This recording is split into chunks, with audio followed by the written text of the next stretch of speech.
After 13 years of his government, our economy needed major surgery.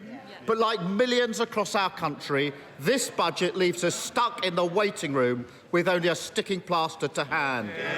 A country set on a path of managed decline, falling behind our competitors, the sick man of Europe once again. This was a day for ambition, for bringing us together with purpose and intent, for unlocking the pride that is in every community, matching their belief in the possibilities of the future. But, Madam Deputy Speaker, after today, we know the Tory cupboard is as bare as the salad aisle in our supermarket.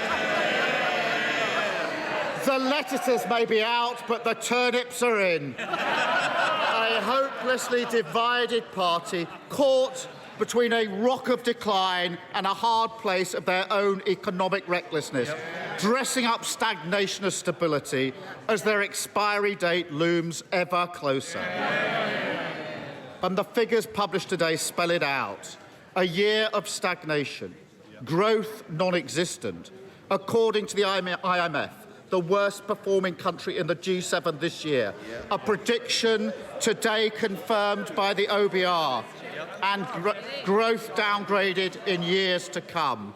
This is a failure you can measure not just in the figures, but in the empty pockets of working people right across the country. 13 years without wage growth. 13 years no better off. 13 years stuck in a doom loop of lower growth, higher taxes and broken public services. Madam Speaker, our OBR makes clear today things don't look any better in the long run. No. A broken labour market holding back our prospects. 7 million on the NHS waiting lists. Ill health and disability on the rise. And the consequences, as we've just heard, deferred to the future. The classic short-term sticking plaster cycle. Decisions cynically ducked today, pain for working people tomorrow. It doesn't have to be like this. Britain has enormous potential. On science, innovation, technology, we should be leading, not lagging. We need an industrial strategy that removes barriers to investment. And the announcements today are nowhere near the mark. The lowest investment in the G7, that's their record. All our competitors know this. They're gearing up for an almighty race for the opportunities of tomorrow. And we've got to be on the start line, not back in the changing room, tying our laces. Now, he mentioned the war in Ukraine. And of course, on this side of the House, we stand with Ukraine and we stand with the government's response to Putin's brutality. We'll look carefully at the details of the military spending announced and we will support them. But what we cannot accept is the use of the war as a blanket excuse for failure. Our economy has weak foundation.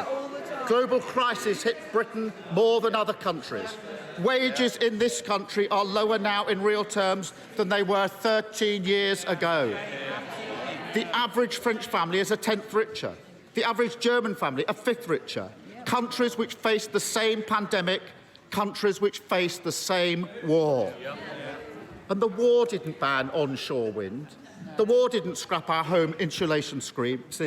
The war didn't run down our gas storage facilities. They did. Decisions which hurt working people battling the cost of living crisis right now. It's been the same story for the whole 13 years. Always the sticking plaster, never the cure, and today's budget does nothing to change that.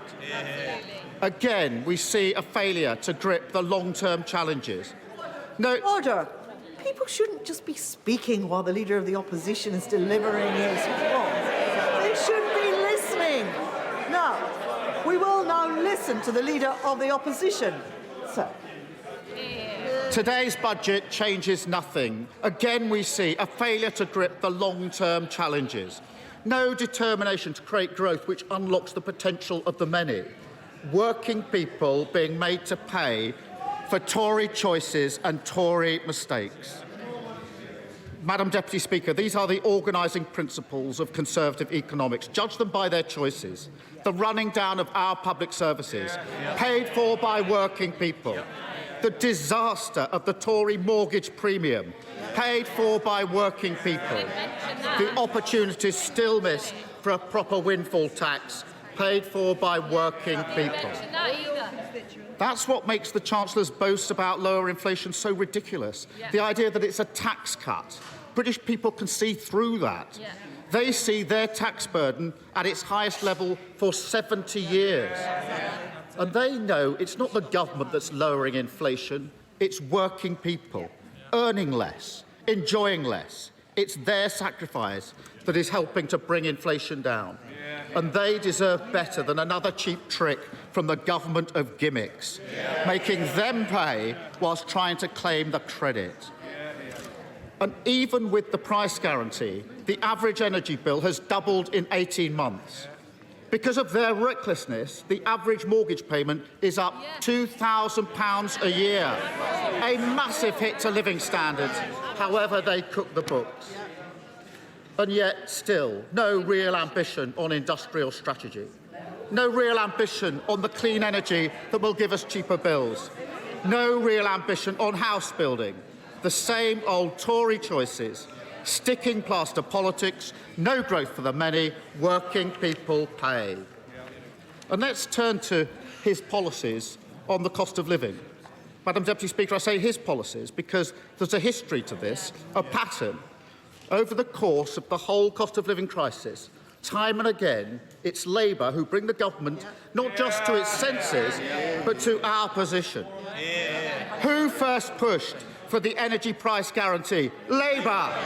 Who first called for a proper windfall tax? Labour. Who first stood by people on prepayment meters? Labour. And who first said we should freeze the price guarantee this April? Labour. And we can go on, because it's also Labour that first committed to extending the fuel duty cut, a policy that in January he dismissed as part of a dossier that he published. So, for one poor soul in their research team at least, this really is a back-to-work budget. And a word of advice for the Chancellor as he promotes this policy in coming days. Use your own car, and for heaven's sake, make sure you know how to use a debit card. And I look forward to the Prime Minister promoting the swimming pools policy. Unlike the car, he won't have to borrow one of those. But, Madam Deputy Speaker, the cost of living crisis is not over. And once again, they've left money on the table when it comes to oil and gas companies. Money that could have been better spent on working people. Politics is about whose side you're on. There are loopholes that urgently need closing. Even the former CEO of Shell admitted that they should be paying more. And the long-term plan just isn't there. The same old Tory choices, the same three principles, sticking plaster politics, no growth for the many, working people pay. And you see those principles at play in our broken labour market. Much of what the Chancellor said today focused on that, as well it might. The figures announced in this budget show how damaging the current situation is to growth, a long-term drag on our ability to create more wealth. Our inactivity levels are particularly shocking, up 500,000 since the pandemic, the worst jobs recovery since the G7, people unable to work because of ill health more than ever before. Now, we will look at what the Chancellor's announced today, because on these benches, we've long called for reform of the work capability assessment, for a welfare system that supports people with disabilities and long-term health conditions to thrive at work.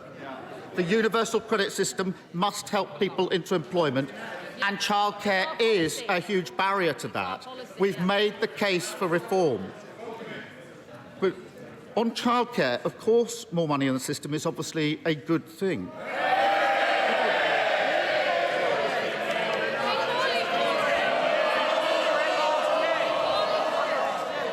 They obviously didn't listen to when he said he's actually going to do it. They won't be here. And we've seen the Tories expand so-called free hours before. And as parents up and down the country know, it's no use having more free hours if you can't access them. And it pushes the cost for parents outside the offer.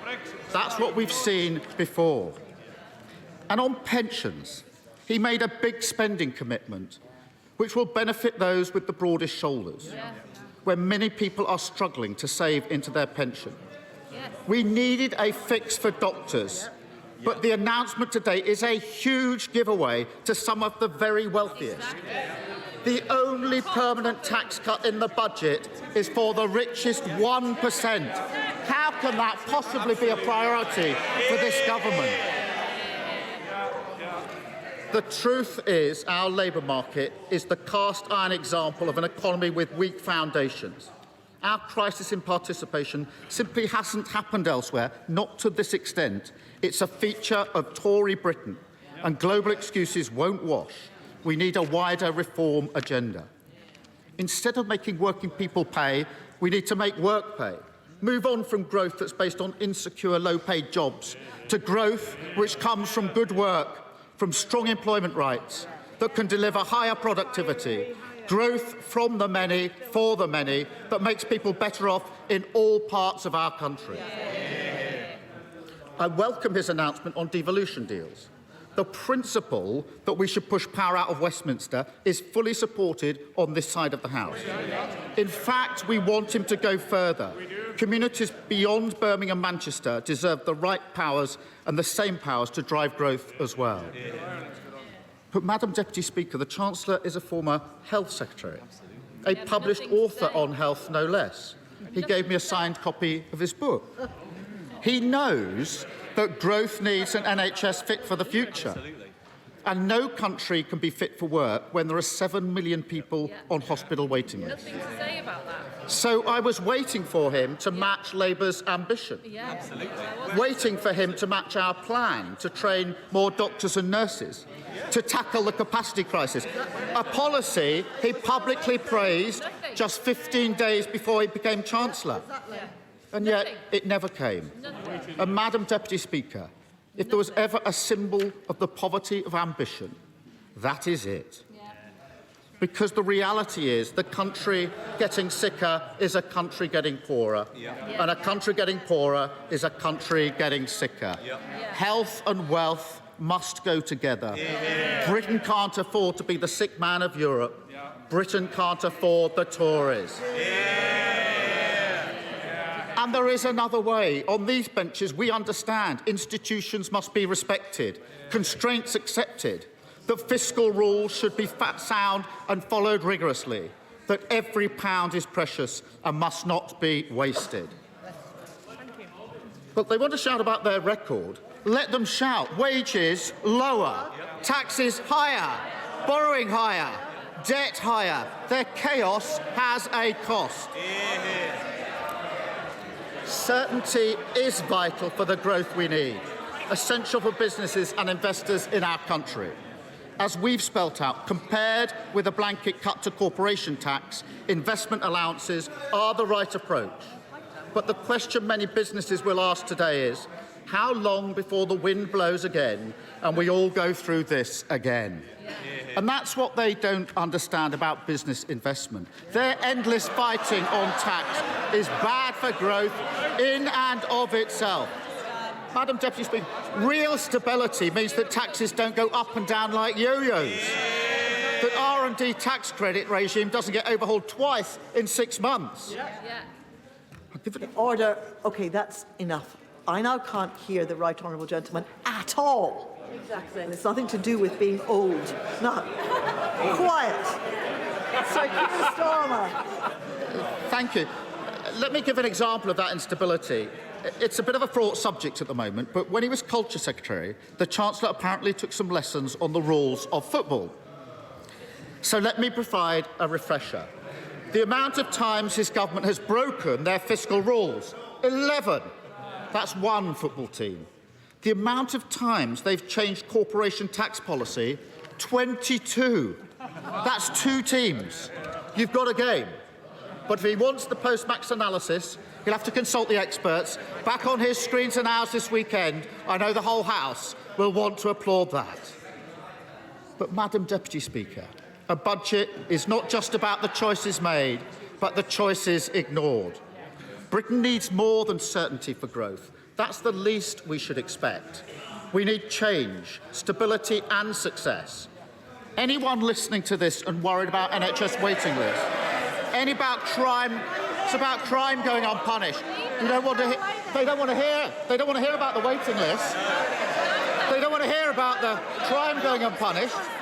House building rates falling. Don't want to hear about that either, I suppose, do you? They will have heard very little that makes them feel hopeful about our future. They could have used sensible taxation policies on non-DOMs or oil and gas companies and made the money work for working people, tackled the vested interests that gum up our planning system and shown real ambition on the investment we need to turn us into a green growth superpower. And that was the test today. Can we move beyond the usual sticking plaster solutions, set a new direction for growth that serves the interests of working people? But I'm afraid the verdict on this budget is clear. They won't offer change because they can't. And so our course is set. Managed decline, Britain going backwards, the sick man of Europe once again. That's the Britain they've created, and they should look it in the eye. Because today's figures on growth put their failures up in lights. After 13 years of Tory sticking plaster politics, 13 years of no growth for the many, 13 years of being asked to pay, working people are entitled to ask, am I any better off than I was before? And after 13 years, with no excuses left, nobody left to blame, no ambition or answers, the resounding answer is no, and they know it.